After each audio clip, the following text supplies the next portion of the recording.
Fashion besties, it's Friday. Welcome back. We are women supporting women, as you know. And actually, I interviewed a man the other day and I felt embarrassed by saying that. I said, we just are women supporting small brands. He was only the third man I've ever had on the show. But anyway, we have a very special designer spotlight this week. This is somebody who definitely I've been trying to get on for a little bit. And now she finally I guilted her so much she said yes. So I'm very lucky. I do want to introduce, somebody who is so important, has been at New York Fashion Week. I have seen her show, Dell Scott, who is an American born international designer, entrepreneur, author, and speaker.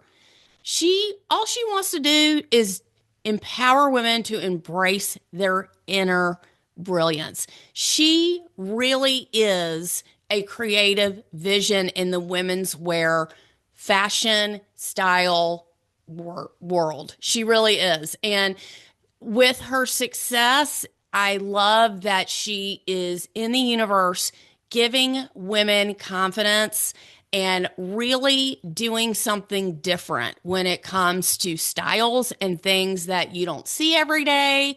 And I know that because I've seen her show. So I would just love to give a hearty welcome to Dell Scott. Welcome to the Fashion Crimes Podcast. Thank you. Thank you so much for having me, Holly. I'm just really excited to be on the show today. I love this journey for us. I'm so excited. Now, Dell, please tell me what, first of all, you woke up one day and you're like, I think I'm going to start my own line. Can you tell us a little bit about your history and how your life has led you to where you are today? Oh gosh, well, I can tell you this, wasn't even though I started designing kind of I guess what we would consider to be a little bit late in life. I have always been that girl when it comes to fashion. I was that girl that played with Barbie. So Barbie was probably definitely my first foray into fashion. Played with Barbies for endless hours, changing their clothes, even sometimes cutting her hair, different hairstyles. I was that girl, age 5. My mother definitely introduced me to high-end fashion. I used to flip through pages of Cosmo and Vogue, and I remember the era of the supermodel, Chrissy Teigen and Iman and a lot of the greats, the icons, Linda Evangelista, the whole back in that era. So ever since I can remember, I've just always been enamored with fashion. And I dabbled a little bit with just styling when I was much younger, but it wasn't until I got older, actually 2015, that I started designing. It's funny because my background is actually accounting. So people say, well, how do you get from one end of the spectrum to the other? And I tell people jokingly, I always have the challenge of juggling between the analytical and the creative side of my brain. But I say accounting is something I'm good at. I could do it in my sleep. Fashion is what I'm truly passionate about. Um, but it's funny how I actually got to that point. I went to a women's conference back in 2008. Here I am. I'm a senior accountant and I'm married. I have the kids, the house, the white picket fence, the dog, the so called American dream. But I still felt like I had a void. I was like, I still feel like something's missing, something for me. And I started styling a little bit. And I remember at that time, the church that I used to go to, we were talking about one day, what is it you feel you're called to do? What is it that you feel that you were put on this earth to do, to be able to give to the universe? And I was like, I don't know. And I remember the pastor saying, well, what would you do for free? And I'm like, well, I would shop. I could shop all day long for free, never get tired of it. And from there, I became like her personal shopper. And then I started doing it for other people. They liked what I had on. And from there, it's funny. I always tell people, you just have to start. Sometimes starting, and even if you're on the wrong path, you actually end up on the right path where it is that you're called to be. From there, I started writing.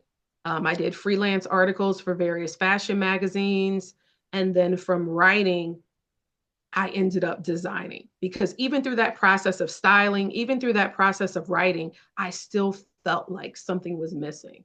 And it wasn't until 2015, I just decided to go into a fabric store one day and I'm looking at all the fabric, the colors, the textures, and I'm like, I think I want to make something.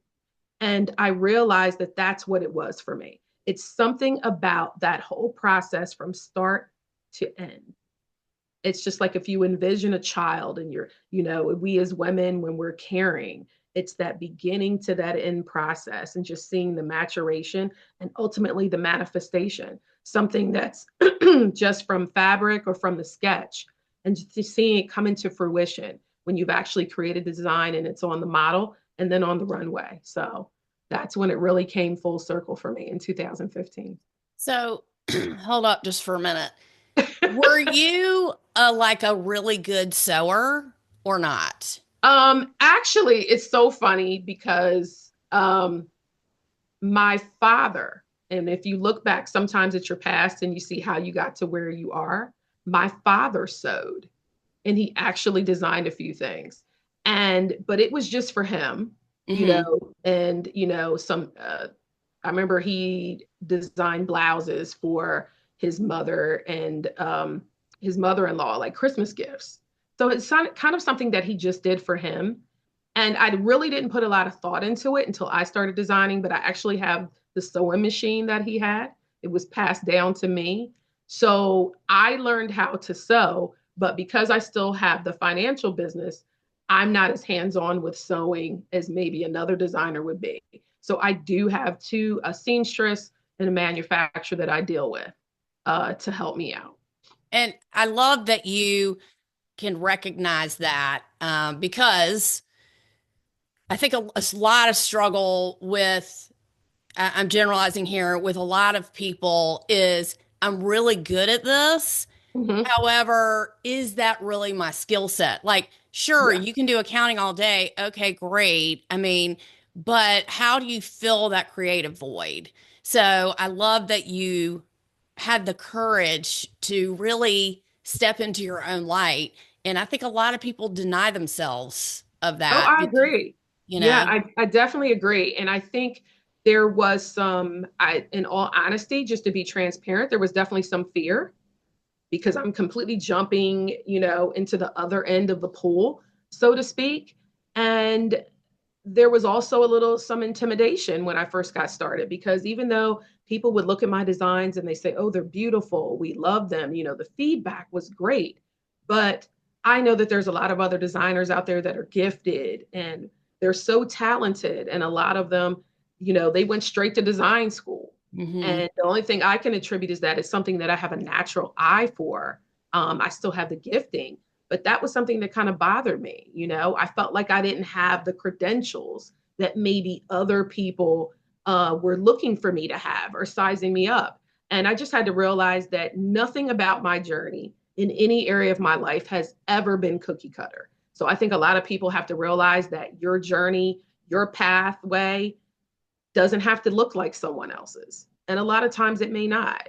The end result may be the same, but just our way of getting there is totally different. So it took time, but I just had to really, really embrace that and understand that what's for me is for me and my journey versus someone else's. And that I love that you said that. And look, even if you designed three things, accounting ain't going nowhere. Okay. Like, you know Yes, what I mean? Like it's just that I can totally see the fear, but you had something to fall back on. A lot of creatives don't, true, or true. they're waitressing, or they're bartending, or they're doing something like that, or they're stay-at-home mom and they're like, I've always wanted to do this and I've always wanted to do that. Well, how am I supposed to? Again, it's everybody, has their hang up of God, what would I do if I could do it for free?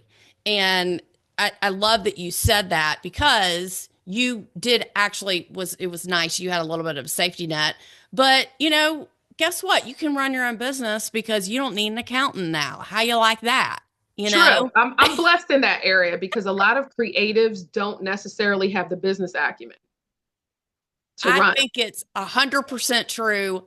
a lot of the time. And I think that's why a lot of people fail because they don't True. have the right people underneath them and they don't want to say, "Hey, I'm really good at X.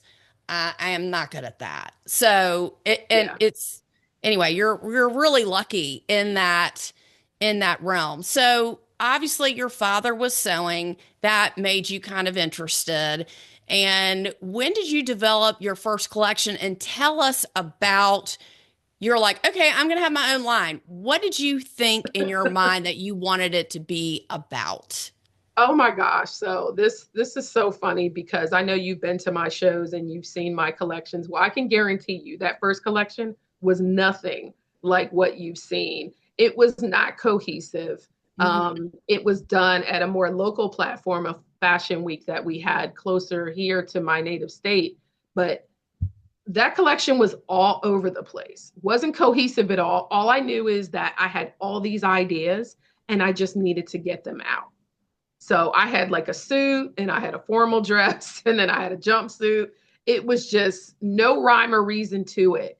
But I just knew I had to get all these creative ideas out of my head. And one thing about me is I have a fear of failure, of not doing it versus doing it. So Can you say that again? the fear of failure by not doing something versus doing it. John, can we get an alarm bell there? That is a hot Ding, tip. ding, ding. That is a hot tip. No, seriously, that is a Yes. really hot tip. Continue. Because a lot of times fear overtakes people and they just freeze. And I've learned how to move. I'm human. I still have moments of being anxious or maybe being a little fearful if it's a new venture, a new territory, but I've learned to move with it. I always told myself at a young age, I don't want to live a life with regrets. And I know we'll all have some, but I do not want to get to an age where I wish I tried this. I wish I did that. What if? You'll never know if you don't do it. And one of the things that I share with people, because sometimes I go out and I do mentoring and things of that nature, I kind of pattern my life after the mantra of the military. If you think of when you're in a hostile situation and you need to get out of it, you might be waiting to get rescued. They tell you to move. They say, if you move, you live. If you don't move, you die. So it's one of those things that I would implore people to do: move. Whatever it is, if you take two steps forward, it's almost like playing chess. And I've seen it in my life a million times. As soon as I step towards something, it's like you get jumped two steps ahead. I've seen God do that in my life. And I just have to put that spiritual aspect in there because that's a big reason why I've gotten to where I've gotten in this journey. So that has been a blessing for me. Just move, just do it. Take your fear with you, move two steps forward. Don't wonder, oh, I don't think I'm going to have the money. I don't know how it's going to work. I didn't start with a big loan or anything like that. I just went, bought some fabric one day, probably spent $50 and just started. But what whether you failed in your eyes or you didn't like the collection looking back 5 years later, or whatever your story is, nobody knows that. That's the Yeah. difference. Nobody knows Yeah. that you did not like that first collection or that you felt like it was all over the place or. Nobody knows that. Yeah. So it's you're always your worst critic, you're hard on Yes. yourself. However, putting yourself in the right frame of mind to say, I'm going to try this. And if it doesn't work, I'm going to be okay. That's, again, that's a hard Bronco to saddle. And you did that, and we commend you for that. Can you tell us more about your mentoring? Yes. Well, I'll kind of give you both sides of that coin because a lot of times, and I think people have to realize I've been blessed to have people that I've crossed paths with that have helped me along the way. I definitely didn't get to where I was at on my own. Um, A lot of times in this industry, it can kind of be dog eat dog, especially in the fashion industry, because everything's so fast paced, everything can be so cutthroat, and everybody trying to get ahead. Um, I am one of those people that I believe in doing everything, with integrity, treating people how I want to be treated. And I think because of that, I definitely have a good rapport with a lot of people, which have been a blessing. But I've had another fellow designer, Clavin Leonard, who kind of just met me at a show and he took me under his wing. And he's like, he was much farther along than me at the time. And he's like, this is what you do. This is what you want to work towards. I see this in your brand. So that meant the world to me to cross paths with people like that. Because one thing about me, I understand nobody has to do anything. People don't have to do anything for you. So if someone takes the time to nurture you and impart into you, that is so important and that you should value that because I understand that time is precious. That's time that he could have put into someone else or put back into himself or his own brand. So he's one of the people that has taken me, under his wing and mentored me. I've met people just being, in New York, doing my own independent shows, connecting with other models, other stylists who have passed my name on, who have connected me with other people. And that's really what this journey is all about. It's about connecting with someone who opens the door for the next part of the journey. It really is. Tell So me, I tell me his well, name again. his name is Clavin Leonard. Clavin Leonard. Yeah, We he's on the East Coast. He actually relocated to Africa. So he's there now. is he selling his own line? Yeah, he has his own line, men's wear and women's wear. But he definitely taught me a lot, showed me a lot, ways to do things that would it was more efficient, cheaper, to do it, more cost effective, where to source fabrics. He shared so much, and other designers as well that I've talked to, Travis Hamilton, Negress Lebrum as well. So I've been blessed, That definitely, with that some good makes connections along the way. I'm so it's that makes me so happy for you. Like I love that story and I love that there are nice people in the Yes. world that want to see you succeed. And that to me is so priceless. And with all the terrible things that are going on in the world, to Yes. hear such a refreshing story like that, it just is so nice that what an incredible story. So, okay, so you did your first collection. Then how long have you been in business? I guess 2015. I guess you've been in business 10 years. Yeah, so we'll be celebrating. I'll be doing have a gala actually in my home state this summer to help celebrate that. So I would say 10 years overall. As far as running consecutively 2 cycles a year, that has been since about 2020. So your what you choose to excuse me, John, I want to say that again. What you choose to design, are you getting the trend reports? Are you going off a whim? Are you going off of what sells? Tell us a little bit about your inspiration and your creative process about maybe I should do 3 jumpsuits this time since they sold so well last season, etc. So naturally, I do track, of course. There's, the analytics where we're tracking what's selling, maybe what particular color or what style. But I would say for the most part, just kind of trusting my instinct. As far as the trend reports, I probably shouldn't say this. I don't check the trend reports before I start designing a collection. I actually, it's weird how it comes to me. Sometimes I'll get the color palette. I may see, okay, I'm red. And then I may try to, I'll add other colors around that, but that may be my primary color. Or sometimes I'll get the inspiration for the name of the collection. Sometimes it's the name, sometimes it's the color. I can't really explain it. It's not really any rhyme or reason. And then from there, the designs just start coming into play. Now, Um, what is, sorry to interrupt. What that's is, okay. so you do formal wear. Tell us the ratio of ready to wear everyday clothes and then like evening wear. I would say evening wear is probably the majority. So if I had to give you a percentage, it would probably be about maybe seventy Okay. percent When I first started, my niche was not formal wear, but over time, for me, it was just something about a gown. It's something about, those cocktail dresses. When we put them on as women, our whole aura changes. We talk different, we walk different, we speak different. When you have a gown on or a cocktail dress and some heels.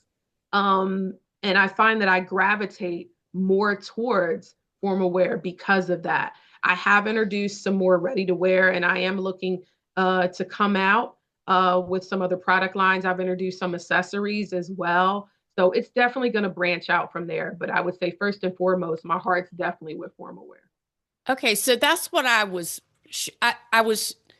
thinking you were just exclusively evening, but then the last show I saw, I think it was 2 seasons ago, you had some cute you had a pantsuit that I wanted, you had a romper that I wanted. Yeah. You had a couple of other things, so I wasn't sure since then how much you've developed.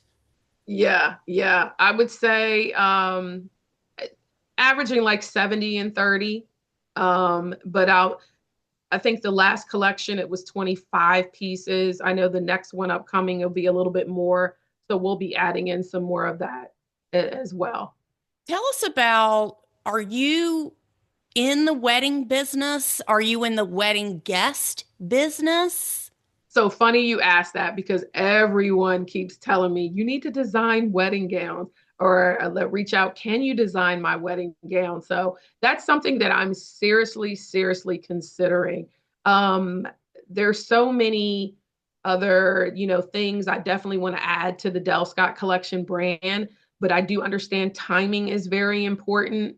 I definitely don't want to jump the gun, and I also want to kind of feel like I've mastered certain things before I introduced other things to the brand. But so many people have reached out to me in regards to bridal that I'm definitely, definitely considering that. So it could be something on the horizon for sure.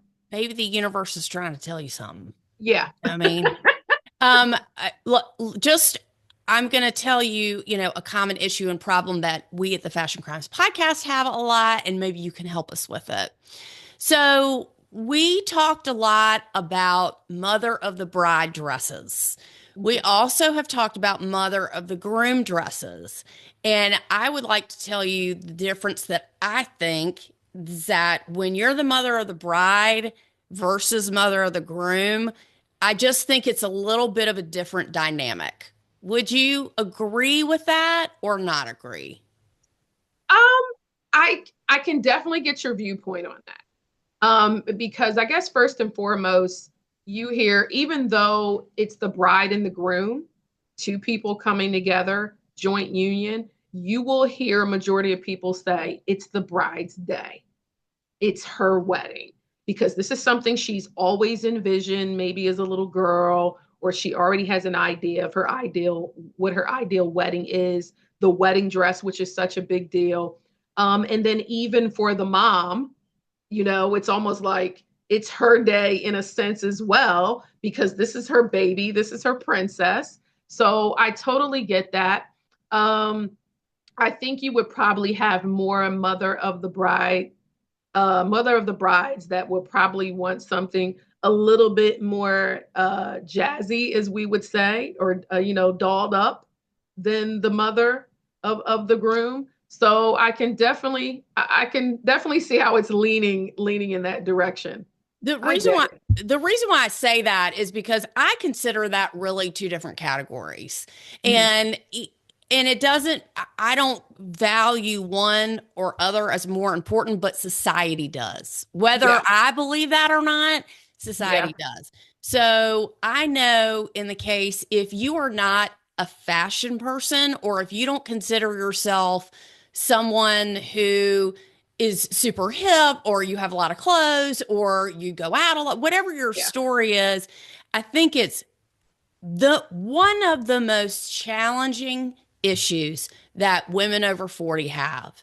And what could be, let's just talk about mother of the bride for a second. Give me some styling tips, some pointers, some things that you, if your children got me, I know you're a fashion person, so maybe that's not fair to ask, but sometimes we need help finding a dress. So, what are like your top two things that you look for when you want to buy a dress for, say, if you're the mother of the bride? It could be from your Um, collection or not. well, I think especially if we're looking at women, mature women over 40, one of the things that I would have to say, the number one thing that we have to take in consideration, and I know sometimes it could be a hard pill to swallow, so to speak, because we may already envision kind of what dress we want. Our shape plays a big, big, big part. Our physique as to what type of dress is gonna look flattering on us, because there could be something that you consider or one considers to be ideal, but if you don't have the right shape and it's not flattering, then it isn't going to look nice. It isn't going to look right. So I think that's probably the one of the most important things. Um, the beauty with that is if you are getting something custom, or it could be something that you buy off the rack and you could have an alteration done to it, maybe to tweak it more into the style that you're actually looking for. So I think that's the beauty with custom design. So you may find something, have an ideal dress that you want to wear, it's not necessarily flattering to the shape that you currently have, but there may be something, like I said, alterations or possibly just something even custom. Because if it's custom, then it's going to be made according to your measurements and definitely be more flattering. So I think a lot of times women, and I know budget can kind of take precedence here when you're looking getting something off the rack, but I would say as big of a day as that day is, it's worth the investment, because I'm a firm believer. If you don't feel good in your mind, you don't look good. And if you don't look good, in turn, you don't feel good. So it's kind of like a whole reciprocal thing here. And that day is important. When you look back at those pictures, we as women, we can pick stuff out. Like, oh, that picture is great, but that right there on my waist or on my hips. So I think that's probably the most crucial thing, is just make sure, because a lot of times as we mature and we get older, even, with me, certain things I'm like, Dell, you really shouldn't be wearing that anymore. Or maybe you should wear this instead. And I know sometimes that can, just like I said, that can be a kind of a hard moment, come to reality moment for all of us. But I think it's just finding something that works with your shape, knowing your shape. Because a lot of times we can get stuck and say, oh, well, for example, I like mini skirts, but if our legs don't look the way they used to look, or they aren't as toned, it may not look as flattering on us. So it's like, okay, what can we do instead? Maybe instead of a mini skirt, we can do a midi, which is a little bit longer. So it's finding ways to kind of tweak things so that we can still have our own signature style and be confident in, who we are as women, at that in those later years. I think that's great advice. It's the biggest complaint I get is the wedding, the wedding, the wedding, the wedding. And I think people either shop Mm-hmm. way Mm-hmm. too early, or they shop too late, Yeah. or they expect to fit off the rack. And when they don't, Mm-hmm. it's like soul crushing to them. So custom is a great idea if it's in your price range. If not, you can buy something that is actually too big and zhuzh it with an Heavy. alterations Yes. person, like you said, to maybe Mm-hmm. take a sleeve off or add a sleeve or add Mm-hmm. something else or add another sash or take the length up. There's just a lot of different things that excuse me, can be done if you do buy a dress off the rack. I think that's great advice. Now, for mother of the groom, I do think it's a little bit of a turning point because women who are mothers of the groom don't feel like people are looking at them as much as Yeah. they're looking at the mother of the bride. Whether that's true or not is subjective, but that doesn't give you a pass to not, to not do it or to feel like you are not as important. It's just not true. Right. Right. It's just not true.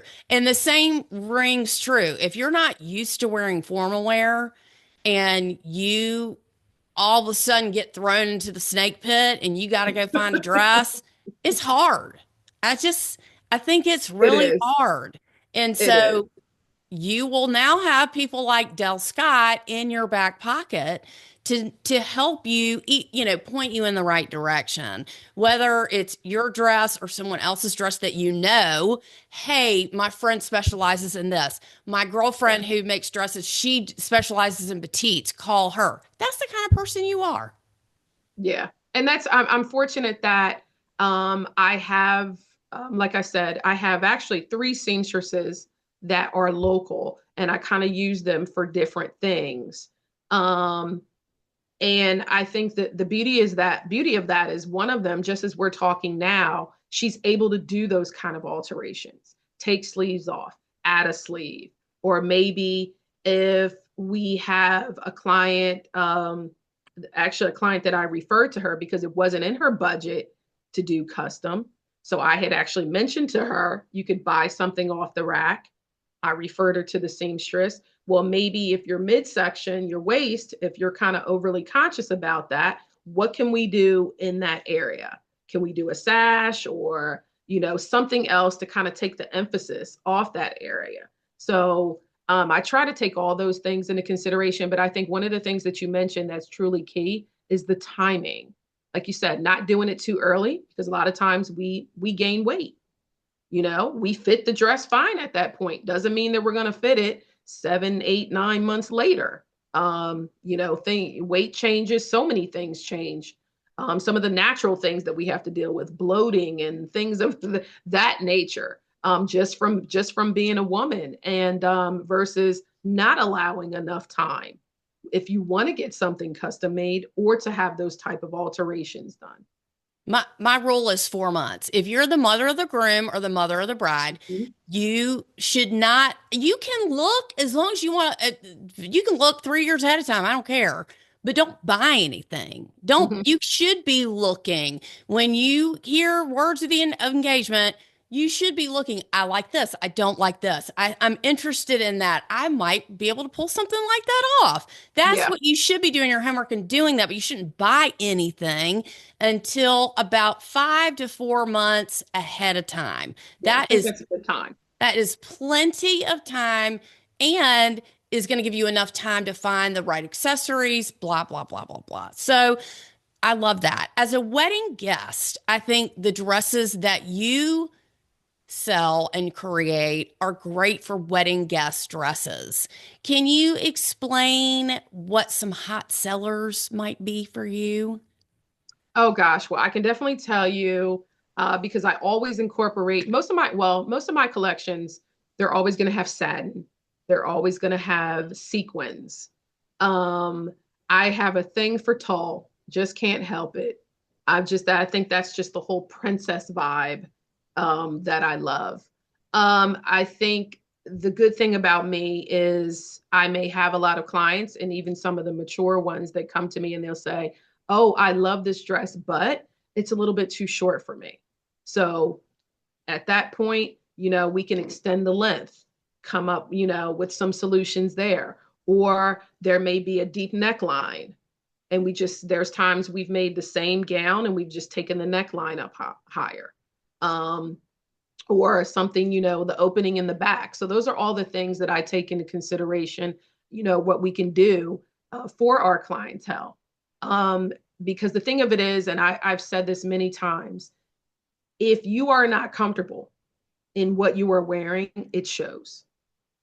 If you're not used to just like if you're not used to walking in heels and you put heels on, even if you've been walking around in the house, it shows. And the thing of it is when you're comfortable in something, you're confident in it. That shows as well. Now, do you design your own clothes for you? Or are you like, ooh, I have some extra fabric. I'm gonna make me some shorts. So it's at the point I do need to start designing more for me because when I'm out, I am always getting asked, is that one of your pieces? Oh, I It love was that. funny. My Right. husband was fussing at me. He was like, but I'm so busy with the collection. It's like I never think of myself until it's time to go somewhere. So he's like, you need to figure that out because you have too many people asking you. But I do have a few pieces, formal pieces, so that when I do go to engagements, I have something in mind to wear because that's definitely necessary for like from a branding perspective. People tend to want to see you in your own design, so I get it. So your home state is Pennsylvania. Delaware, Delaware, Oh, Delaware, excuse me, because you're like part of Delaware. because you're part of the Philly Yes. designer series. So So I I'm in this yes. region, but there's so much stuff that I do in Philadelphia. So I'm only about a little less than an hour and a half Now, out from are you the city. showing at New York Fashion Week this season? So this particular season, I will not be in New York. I'm actually scheduled to have surgery. So Oh, okay. yeah, I've been dealing with some health issues and can't put it off anymore, unfortunately. And I'm sure it's just a part of just the rat race and the light, the running back and forth. And it was something I probably should have had done months ago. Um, but yeah, so unfortunately, I will have to pull out this cycle in February, but I'm definitely looking at being there in the fall and I'll be overseas as well. I I'm looking to be in Paris and London. love we will be watching and best of luck with Thank your you. health journey. And it is just the way of God telling you to slow down. That's really all this Exactly. is. It was a hard pill, like I said, hard pill to swallow, hard to come to terms with because I've been used to being in New York and doing my shows for some years now. So it's just something I had to come to grips with. And I said, okay, well, I'm going to utilize this time. This might be time that I can put into a few other things and then really come back with not that I don't feel I already do great shows, but just something phenomenal for all of you. I Something am extra special come September. I'm so excited for that. And the very first show I saw of yours, I sat next to your mama, and Oh, wow. I she had said something to me, and she said, "Well, I'm her mom," and I was like, "I am so honored to sit next to you, and I'm so grateful for always getting an invitation to your shows because I always come and I always love them."